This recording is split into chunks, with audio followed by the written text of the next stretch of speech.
One of the challenges facing northern Saskatchewan communities is the lack of access to quality health care for children. Many families have to travel long distances to see a pediatrician or a specialist, which can be costly, stressful, and disruptive.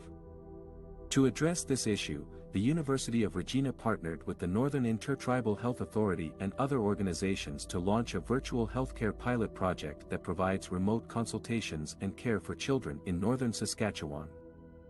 The pilot project received $1.27 million in funding from the federal government's Canada Institutes for Health Research for 5 years. It builds on a previous pilot project that used a robot remotely operated by a pediatrician in Saskatchewan to conduct virtual clinical visits with patients in one Northern First Nation community.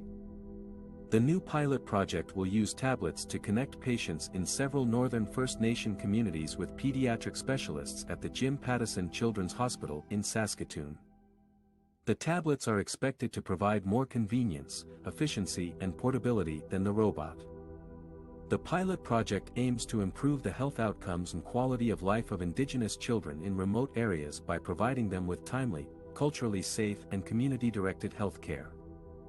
The project also involves community engagement and research to ensure that the virtual healthcare platform meets the needs and preferences of the families and caregivers. The project is consistent with the Truth and Reconciliation Commission's calls to action on improving health care for Indigenous people. The University of Regina is proud to collaborate with the Indigenous Peoples Health Research Centre at the First Nations University of Canada, the Jim Pattison Children's Hospital, and other partners on this innovative and important initiative. The virtual healthcare pilot project has the potential to transform the way healthcare is delivered to northern Saskatchewan communities and beyond. The University of Regina is facing a $15 million revenue shortfall due to declining student enrollment and inflationary pressures, and it is seeking emergency funding from the provincial government. This is the latest challenge for the institution, which has already started making cuts to address a budgetary shortfall of about $2.5 million this year.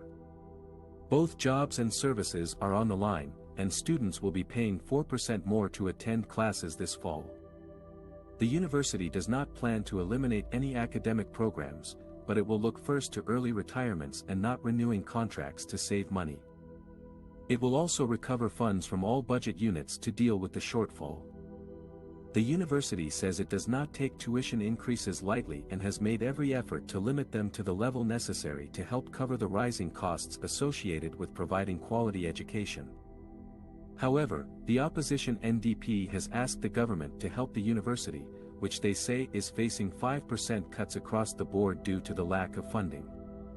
The government considers the university to be an autonomous institution and has its own independent board that makes its decisions on day-to-day operating and business matters. The Minister of Social Services Jean Makovsky said he understands that no academic programs are eliminated. A contributing factor to the university's financial situation has been a backlog of visa applications for foreign students, who pay over triple tuition and represent a major source of revenue for the university.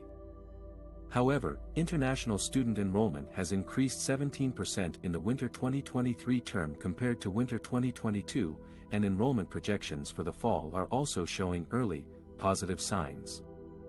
The university hopes that these trends will continue and that federal visa processing backlogs will not be further compounded by the federal employees' strike. The University of Regina is facing a difficult time as it tries to balance its budget and maintain its academic standards.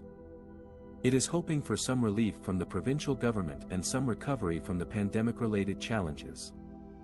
It is also counting on its students, faculty, and staff to support its efforts and overcome this financial challenge.